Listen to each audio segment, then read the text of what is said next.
Sicotte, executive editor of the Brewer Magazine. Welcome to another edition of the Brewer Magazine podcast. We are sponsored by Keg Logistics, and you can find out more at keglogistics.com/brewermag for more details there. Of course, you can always go to brewermag.com 24 hours a day, where you can find your business resources. And don't forget about ciderbusiness.com, our newest publication that you can check in with the cider industry. And of course, if you're watching here, make sure you're liking and subscribing. You're listening on Spotify, you can do that as well, either at YouTube or Spotify. Always a great bevy of information to get you through the day. And we like to try to keep a little short. You know, sometimes those podcasts get a little long, and we just want to be able to, like, quick business insights, get you through it.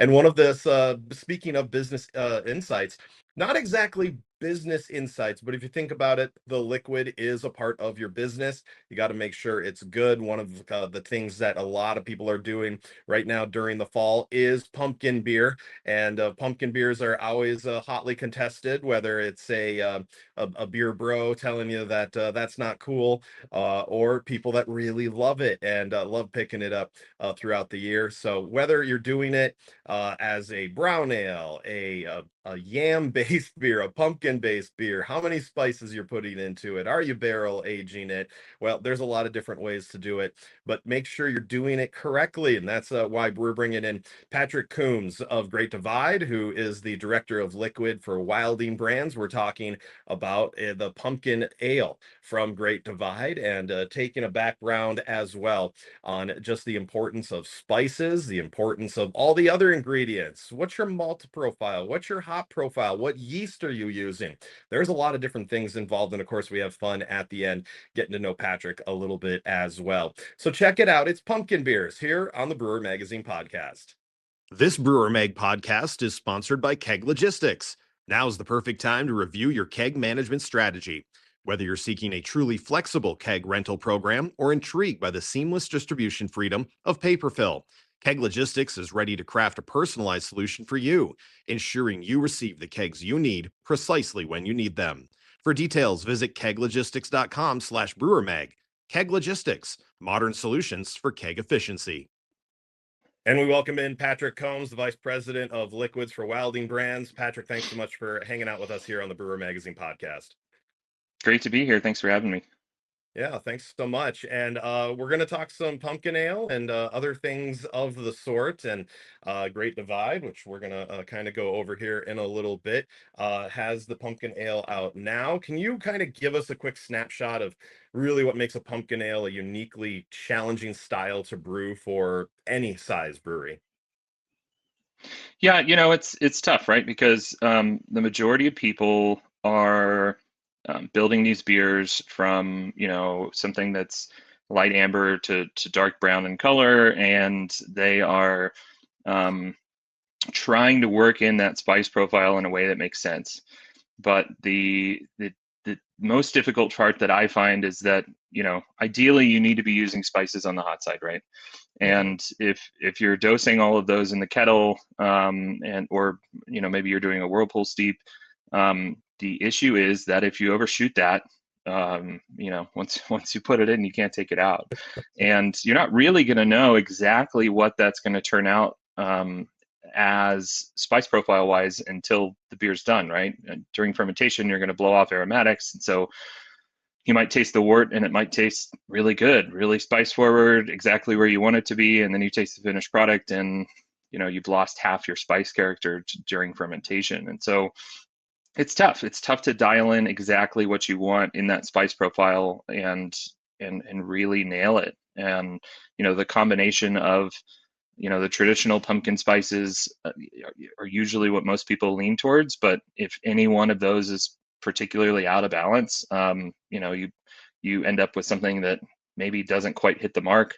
People are really usually looking for that pumpkin pie in a glass, and hitting each one of those spices perfectly is really difficult. So I think that's really where it starts, right? That's really where the style starts, and then you have other elements there where you really need malty richness, and then of course there's the hotly debated portion of, do I actually need to use pumpkin in it or not?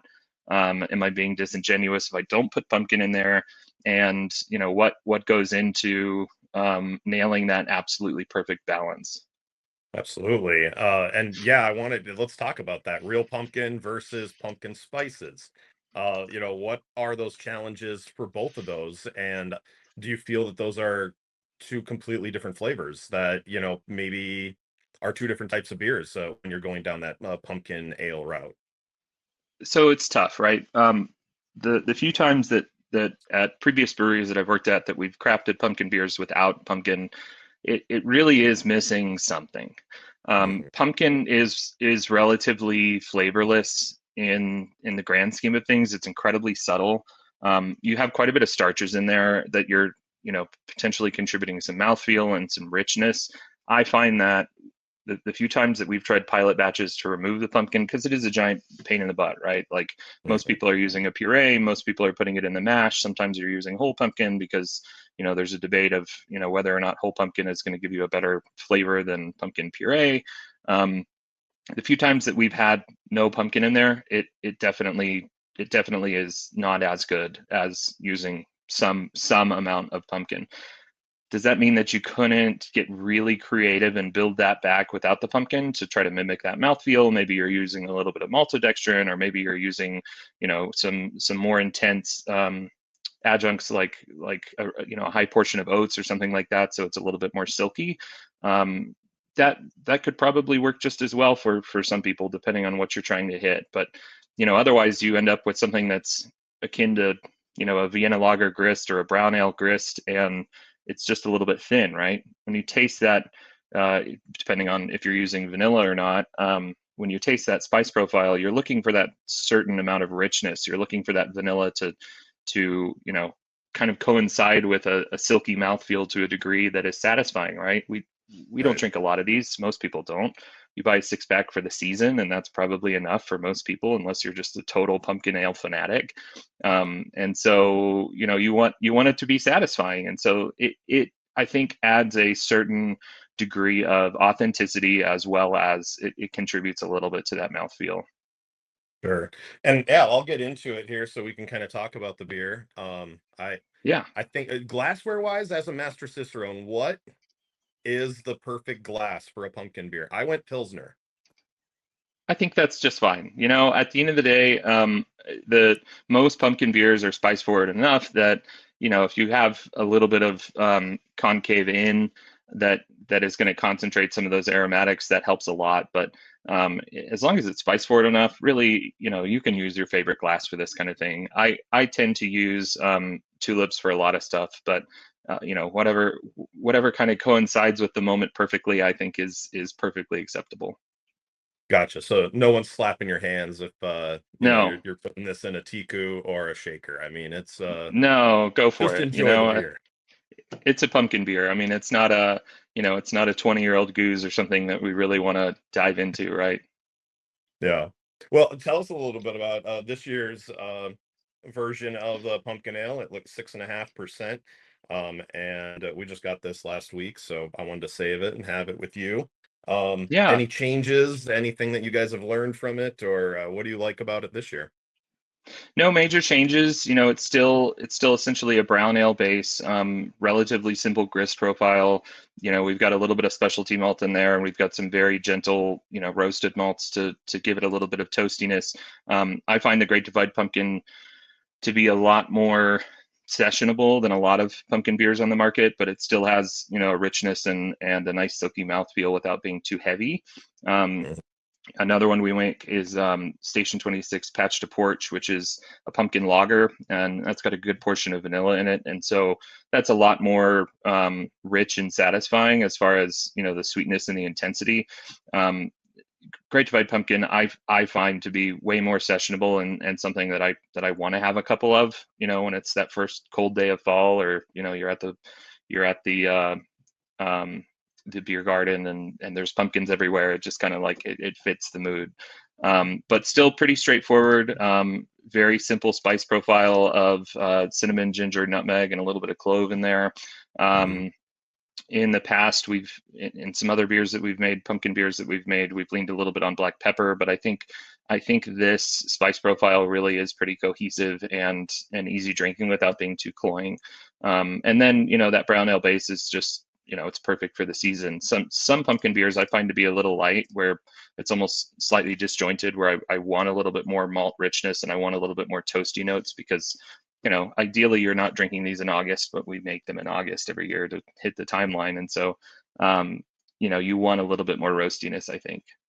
Yeah, absolutely. And yeah, I do agree that sometimes I think the lack of malt characteristic kills that balance that you want. And I gotta say, like, when you expect a pumpkin ale, you're like, oh, I'm gonna get all these spices. But the thing is with the brown ale for you guys here, it balances that so nicely. I mean, Right. is was there changes like that? Was it a different base before, in years past, like maybe at the beginning when this craze kind of started? And how is it you guys been able to wind your way through a broader market for the seasonals of pumpkins?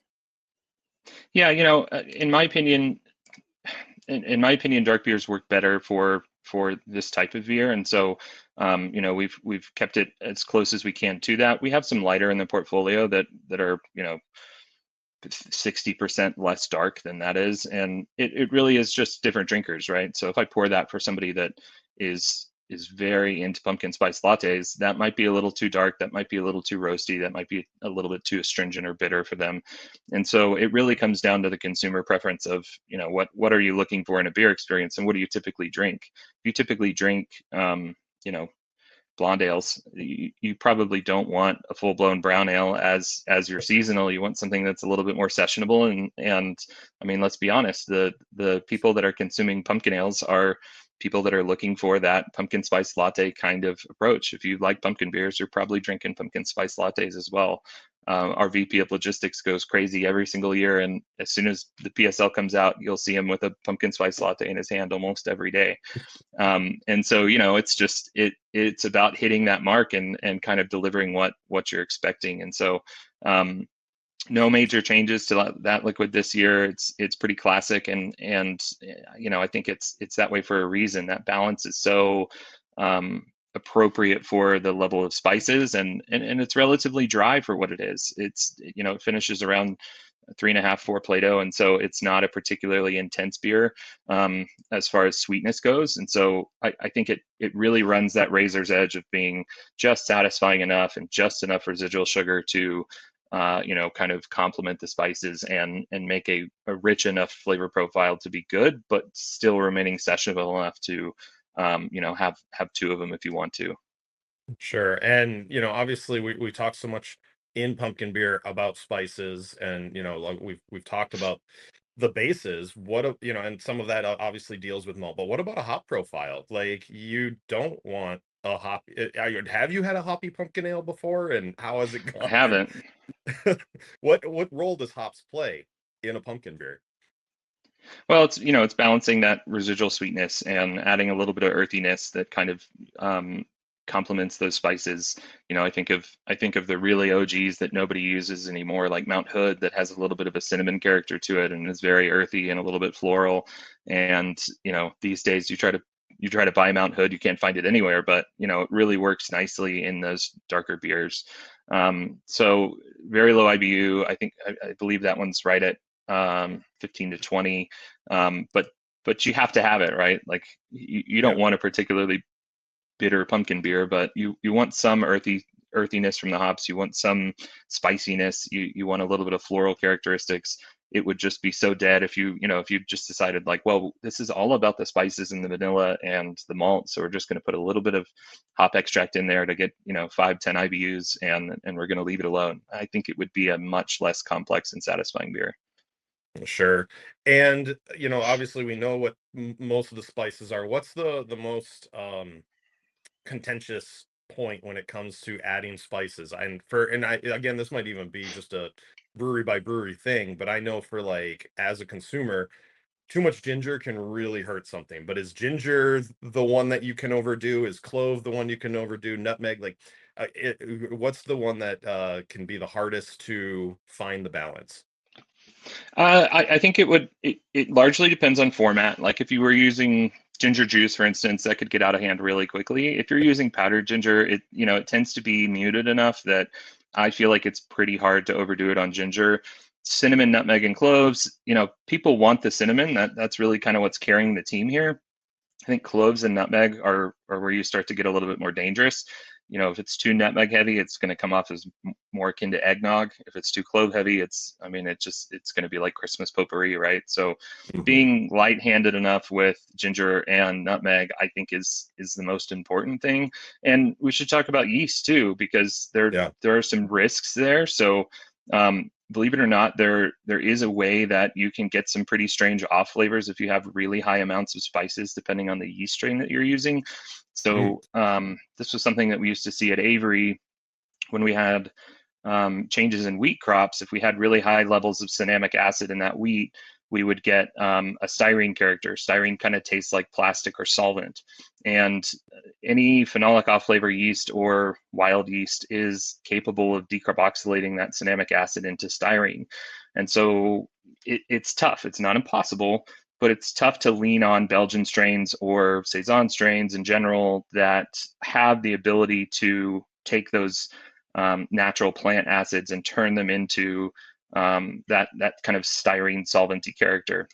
And you will find not a tremendous amount, but you will find a little bit of cinnamic acid in cinnamon and some of these other spices. And so you do have to be careful to make sure that you don't end up with something that has that sort of plasticky, solventy kind of taste after fermentation. Or if you're really wanting to, say you're trying to make a pumpkin quad, you could always add those spices cold side and figure out a way to kind of sterilize those before you add them, so you're not adding a bunch of microbes, because of course spices are incredibly dirty.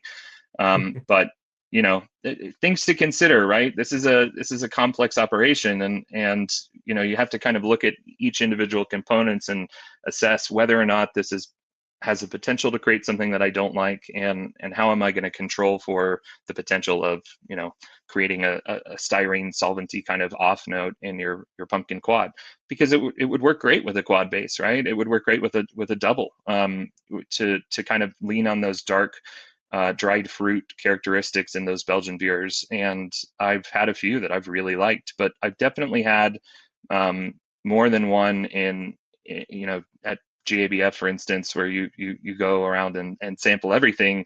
I've definitely found a few that have that kind of plasticky note, and that's just a really good tip in general for if you're spicing something that's got phenolic off flavor positive yeast, like almost all the Belgian strains, to be careful with that spice addition and really assess whether or not you think you're in a situation that you could end up with that.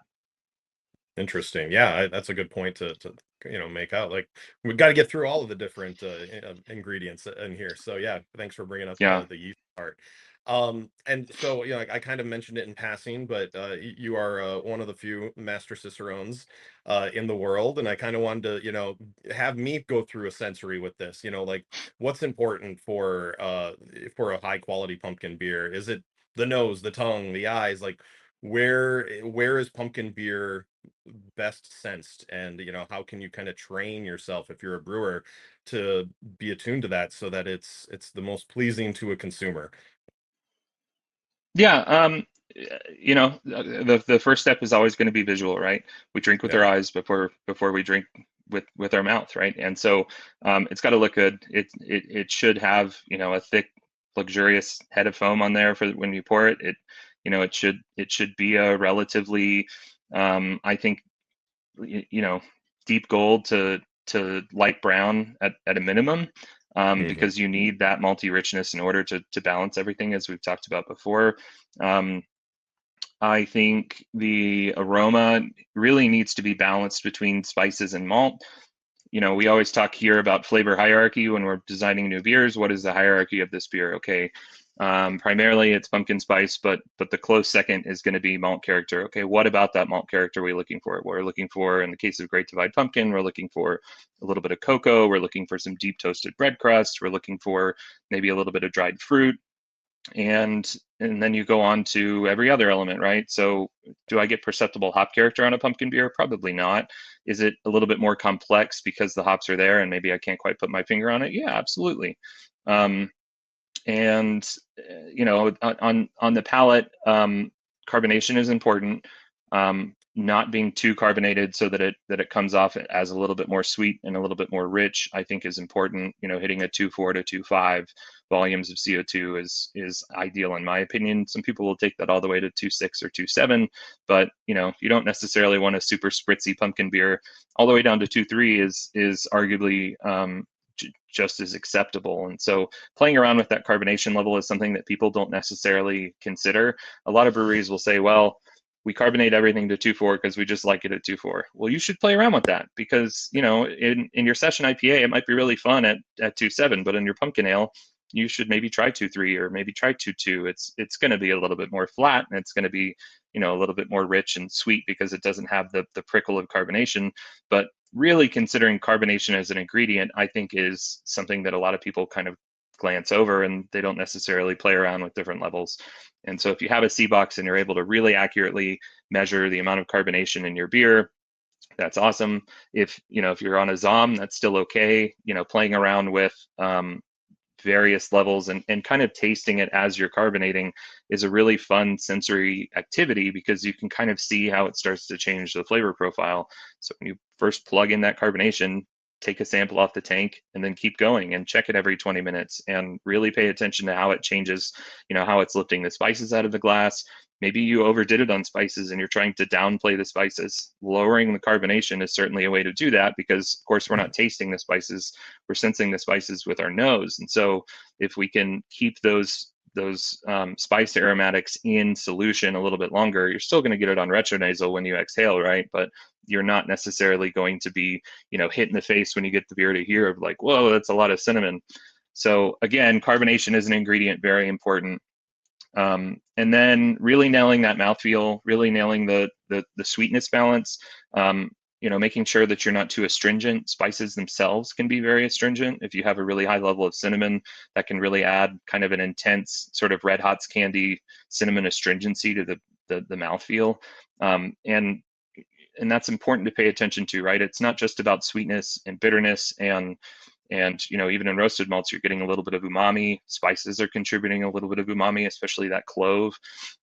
And so paying attention to the mouthfeel, astringency, of course, is felt, not tasted. And so when you have something that's astringent, that feeling on your tongue of a really dry tannic wine, tannins are essentially breaking down your saliva and stripping your mouth of lubrication, more or less. And so paying attention to that mouthfeel is very important. That's going to be what ultimately makes it sessionable or not, right? If it's very astringent and there's a lot of malt astringency, there's a lot of spice astringency, you're going to have, the first half of the beer and then be like, this is kind of building up a little bit. I don't know, not bad, but I don't think I want another one. And so nailing that balance is really important. And then the finish, not having too long of a finish, not having a spice profile that coats your tongue and, 5 minutes later, you're still like pumpkin pie. Nice. And that's tough, right? Like we talked about it at the very beginning, nailing that spice balance is very difficult to do because you don't really know where you're going to be until later. And there are crafty methods to get some more spices into that liquid on the cold side if you really need to. But, ideally you would like to hit it on the hot side if you can. And the other thing that people don't realize when you're in any spiced beer production, right, is the spices are always going to come out later. So you send it to package and you wait 2 weeks and it tasted great at the bright tank. And then you crack a can 2 weeks later and it's like, whoa, that's a lot of ginger. That's a lot of clove. And that's something that, package shock in general is really changing the perception of those spices. And so if you're adding cold side spices, be super careful because it's not going to be something like fruit where maybe you're able to blend a taste and say, all right, that's enough blueberry and we really like where it's at. And so we're going to go ahead and package this liquid. If you add a bunch of cinnamon and you're like, wow, really good cinnamon flavor, it's going to come out more so after the fact. And I've been bitten more than once where we blend something in bright and we're like, all right, this is really good, we love it, and then 3 weeks later we taste it and it's just an absolute spice bomb. So there's intricacies, right? There's things to overcome here. Yeah. And that kind of leans into, that, like you said, kind of the later on parts. What about extracts and artificial flavorings? I mean, when does that become a play, and how can you either A, should you be using it? B, how, if you're tasting for it, as what are those two concepts, and being able to make sure that you're doing things right, because like you said, it can show up differently a few weeks later. Like if it is low at that time and you add stuff, that could really blow things out of the water like down the road, right? This Brewer Mag podcast is sponsored by Keg Logistics. Now is the perfect time to review your keg management strategy. Whether you're seeking a truly flexible keg rental program or intrigued by the seamless distribution freedom of paper fill, Keg Logistics is ready to craft a personalized solution for you, ensuring you receive the kegs you need precisely when you need them. For details, visit keglogistics.com/brewermag. Keg Logistics, modern solutions for keg efficiency. Yeah, and should you use extracts or flavorings? It's totally up to you. And everybody has their own method of getting there. And maybe you've been bitten too hard in the past for overdoing it in the kettle with spices, and you want a little bit more control. I think you can get there with some of the pumpkin spice extracts, and a lot of them are natural products. I mean, a lot of the pumpkin spice extracts that are out there are really just spice oils, where they're either distilling it or they're doing extracts into ethanol. And so it's not that they're unnatural products, and that might be another method to potentially cut down on a little bit of that spice astringency, because you're essentially just isolating the flavor compounds. But as I mentioned before, you've got to be really careful with dosing on those, because first of all, you need to make sure that they're fully dispersed and incorporated. So you almost certainly need to be doing a recirculation or dosing it on the way to the bright, so that it's really well incorporated within the liquid. You need to make sure that it's dispersible in the first place. If you grab, a cinnamon oil and you think that you're going to be able to emulsify that in some ethanol, or you're going to shake it really hard in a little bit of beer and then dump it in, it's probably not going to work. It's going to separate out, and you're going to have that that last 3 barrels of the bright are going to be pure cinnamon oil. And so that's another thing that some people neglect to see, is you've got to make sure that it's water soluble, right? And then you've got to kind of thread the needle of how am I going to dose this so that I think it tastes good, and then package the product and hope that it comes out the way that I want it to. Benchtop trials are valuable, but you really have to replicate the packaging process. And so, if you've got enough time and you're able to leave it in bright long enough, and it's a new recipe, or maybe it's a new spice product, I always recommend dosing some, kegging some off, let it get warm, chill it back down, and then tap that keg and see how it tastes, if you've got enough time to leave the rest of it in bright, so that maybe you start really low, you put 50% of what you need in there, and then most of the time you're going to be surprised. It really doesn't take as much as you think it does. And so it's tough. I prefer real spices. I prefer either whole or cracked spices. I think powders are fine, but they tend to be a little bit more oxidized. So, the more intact you can keep that ingredient, and obviously that goes for most everything, the more intact you can keep that ingredient, the better it's going to be. And I think it's a more full, rich spice profile to use whole spices. But that takes a lot of R&D. That takes a lot of understanding of those individual ingredients, and it's never going to be the same year to year. That's the other thing, right? There's an agricultural element to everything we do in the beer industry, and it's not limited to malt and hops and yeast. It's also stuff like spices. If your cinnamon source changes, or even if it doesn't change, you always buy your cinnamon from Savory Spice every year. They're going to have different crop years. They're going to have different intensities. They're going to have different areas of the world that they're sourcing that from. It's going to be a different age when you buy it, and all of those things kind of play into it. So you can't even look at your recipe and say, okay, well, we used 3 pounds of cinnamon in this 10 barrel batch last year, or 20 barrel batch, and we're gonna put the same amount in this time. It's a little bit of a guessing game, but it's also very carefully understanding what that wort is supposed to taste like as far as intensity, and if you're doing multiple turns of that, adjusting up or adjusting down as you go. Let's talk on the consumer side of things. What are some maybe misconceptions among consumers about what pumpkin ale should taste like versus what they're getting? A lot of people, especially recently, I've heard a lot of people say something to the effect of like, yeah, you're just tasting the spices. The pumpkin's doing nothing. I think that's up for debate. As we mentioned before, I think it's probably contributing a little bit of mouthfeel. It's also a little bit of authenticity, right?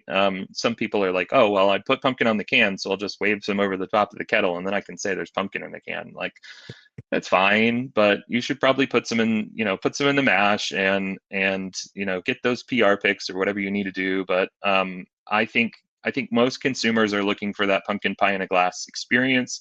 The Great Divide Pumpkin Ale, it really isn't necessarily pumpkin pie in a glass. It's a little bit more akin to sort of pumpkin pie, or pumpkin spice graham crackers almost, right? Like it's pretty toasty, it's pretty roasty, and so different flavor profiles for different consumers. And I think that it really is a spectrum, right? So there are some that are super intense and super sweet and super cloying, and they're 8, 9, 10% alcohol, and it's a one and done kind of situation where you buy one every year or you buy the 4-pack every year. And then there's some that are super light and super sessionable and kind of fit into the rotation for a broader time frame. And I think it totally depends on what you're looking for. At the end of the day, if you like something, that's awesome, and it shouldn't matter that you like it. And this is one of those things that everybody hates.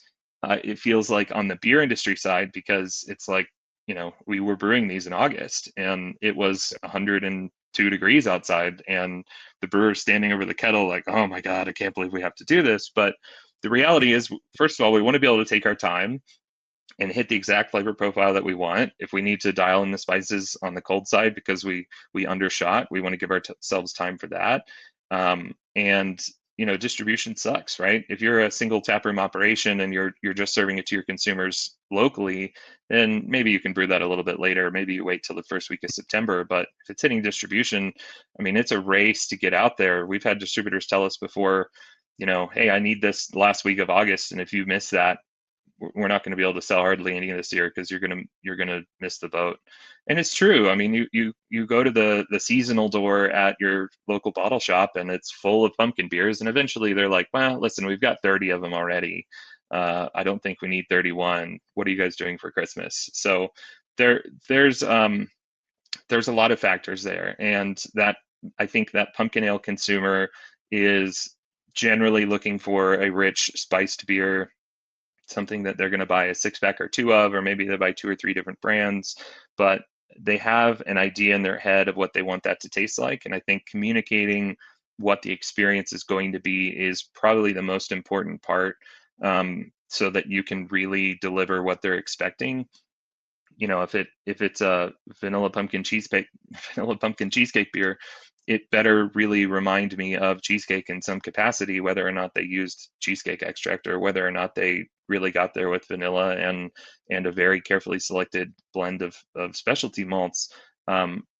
Whatever you promise on the package is what you are really required to deliver these days. And I think pumpkin beers are not immune from that. So. Looking forward, what everyone seems to think that this is always going to go away and finally everyone's going to have their fill and it's going to be done. But do you see this evolving in a way, continuing where it is? Is there innovation in the craft beer pumpkin space? And looking at the pumpkin beers that are in our portfolio, the thought that I immediately had was, all right, well, there's got to be one here that we can cut, right? And then you look at the number of cases you're doing per year, and it's like, nope, we can't cut any of this. People love it, and if from my standpoint, if I could have my say of things, I would, maybe we would brew 2 different kinds instead of 3 to 4 to 5. But at the end of the day, people really like this style, and I think what's important to remind people is the craft beer nerd is such a minority in the grand scheme of things for the craft beer consumer. They are a very vocal minority that like to make fun of stuff like pumpkin beers, but they're not the people typically buying pumpkin beers in the first place. You have very casual craft beer consumers that maybe they don't drink a lot of craft beer throughout the year, but they love pumpkin beer, and then they love whatever you do for the Christmas season, and they're more of a seasonal beer drinker because it's too heavy for the summer or whatever. I think they are the ones that that you really have to pay attention to with something like this, and really think, how can I innovate within that segment? A pumpkin spice latte beer, meaning let's just add some coffee to this, isn't necessarily super innovative. There's lots of them out there. You'll find them, but you won't find a ton on the shelf. You won't find a ton on the shelf in Colorado, and so there's ways to play into that kind of crowd and make something that's, you know, a little bit more complex, and maybe has some different ingredients, and kind of leans into different directions. Playing around within the style category, I think, is tough, because as we talked about before, a really hoppy pumpkin beer just doesn't sound super good.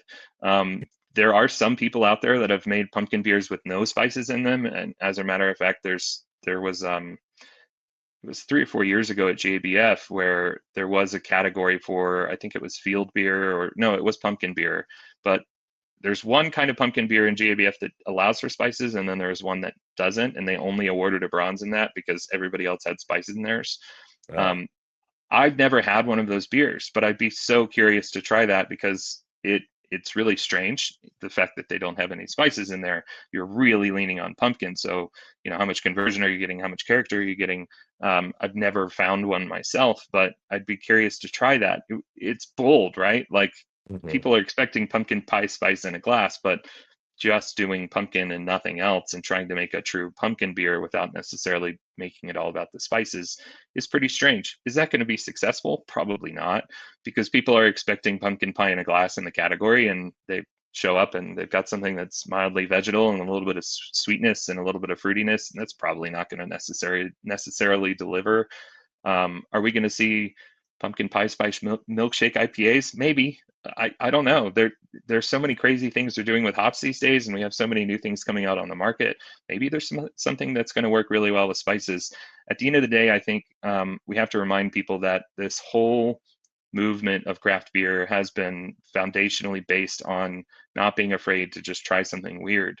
That's how we've all been successful in the first place, is that you weren't buying you know, a pumpkin beer from a multinational conglomerate 20 years ago. They just didn't exist. Maybe you could go to a brew pub, but there wasn't anything else out there. And so not being afraid to innovate, not being afraid to play around with it. If you make a really cool light lager, is there a way that you could put some pumpkin spice in that and make a pumpkin spice light lager? I don't know. We make a pumpkin lager, and I'll tell you that the pumpkin lager that we make is a much different experience than all the pumpkin ales we make. And so yeah, I don't think it's going anywhere. I think people need to be fearless, and we need to continue to give people what they want more than ever.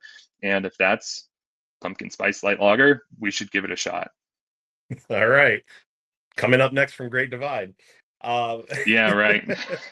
well, I Not us, appreciate, not us. yeah, Somebody else. not you guys, but I appreciate you guys with what you're doing, and I thank you for sharing on those. But I always do like to end with just some fun questions, get to know you a little bit, and you know, after some serious talk, have some fun. So, 3 questions, some fun ones here.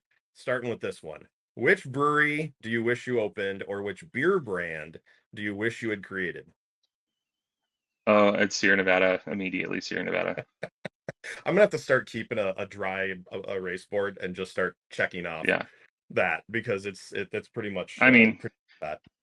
yeah, it's Sierra Nevada or it's Anchor Steam, right? Like, Yep. as a through and through craft beer nerd, you know, Fritz Maytag and Ken Grossman are the godfathers of craft beer, and to literally have been the starting pistol of the Wild West that was craft beer would be a tremendous honor. And you know, Sierra Nevada Pale Ale is the one that did it for me. That was the lightning strike moment, and so it would probably be Sierra Nevada, because I mean, that beer changed my life. It would be such an honor to change other people's lives, and I've been chasing it ever since. So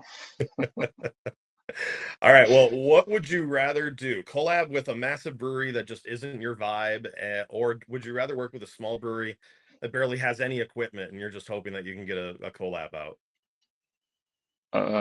small brewery all day.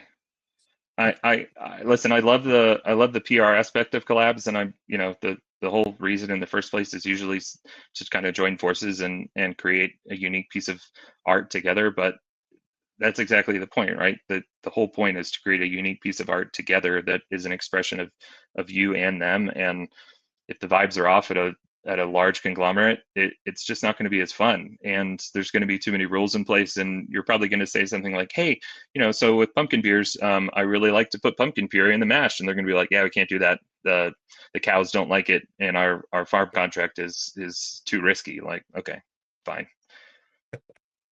All right. I'd rather Last one. figure it out. Yeah. Last one. This is kind of the new one, and I'm probably going to use it going forward because it's kind of become an inside joke for me and my friends, and now it seems to be working in the craft beer space as well. Do you have a Malort story? Yeah. Well, okay. Yeah. So they finish every Master Cicerone with a shot of Malort. So I took the test twice. And the Cicerone certification program is based out of Chicago, and so of course it's in their blood, and that is something that will forever be tied to taking that exam, which is it was a 12-year journey for me, and so that was probably the best shot of Malort that I've had twice now, is at the end of that exam, because you've dialed in your palate for years leading up to that exam, and then you perform at your highest possible level for 2 whole days, trying to call out any possible off flavor in the world, and then you take that shot of Malort, and it's like, all right, we'll just wipe this slate clean and call it good. Some people like it. Do you find any redeeming qualities in a Malort? I find, and this isn't a cheap shot at Malort. I find there to be quite a bit of batch variance. I've had some bottles of Malort that are like so bitter you lose the ability to dream. And then I've had bottles of Malort that are like, oh, this is super herbaceous, and it's a little bit more sweet than normal. And so I think it really depends. I have had some shots of Malort where I'm like, oh, that's not as bad as I remember. It's less bitter. It's way more herbaceous. It's more akin to like a really intense Jaeger. And I think it really just kind of depends. But yeah, there's probably some redeeming qualities to it, depending on the bottle. I know that. My wife's birthday was just a few weeks ago, and a guy that's on my curling team brought a bottle, and he goes, "This is literally the worst bottle of Malort I've ever drank." And we introduced 15 people with shots of Malort off that. So now, no matter what they do, they're gonna be like, "Oh, it's not as bad as it could have been." Yeah. I'm glad you feel that way, because I felt like I was crazy, where sometimes I'm like, that's really intensely bitter, and then other times it's like, oh, it's super herbaceous this time. Yep. It's funny how I didn't know that it would. I think the internet has helped kind of brought this out, but I think it's always been in the underlying currents of many drinkers of different things. We know Underberg, we know Malort. Is it Fernier? Right. Is that what the other one is? Fernet, yeah. Fernet. Like it's funny, like everyone in your group knows about it, but then you start talking to people, and everyone seems and like. The internet has helped, so I'm glad that more people are getting into Malort, or at least know of it and are either vilely disgusted or at least amused by it. We'll have to go into more Malort production methods next time and really nailing that Malort pure. Oh, absolutely. And I think someone's done Malort beers, so New Belgium just did it not too long ago, I think. I want to say, yeah, that's who it was. So. Well, yeah, it's fun. It's good that people want to be able to talk about it. So and have survived. So Patrick, exactly. Thanks for chatting with us about pumpkin beer and Malort. Yeah, thank you so much. I appreciate it, John. This Brewer Mag podcast is sponsored by Keg Logistics. Now's the perfect time to review your keg management strategy. Whether you're seeking a truly flexible keg rental program or intrigued by the seamless distribution freedom of paper fill, Keg Logistics is ready to craft a personalized solution for you, ensuring you receive the kegs you need precisely when you need them. For details, visit keglogistics.com/brewermag. Keg Logistics, modern solutions for keg efficiency.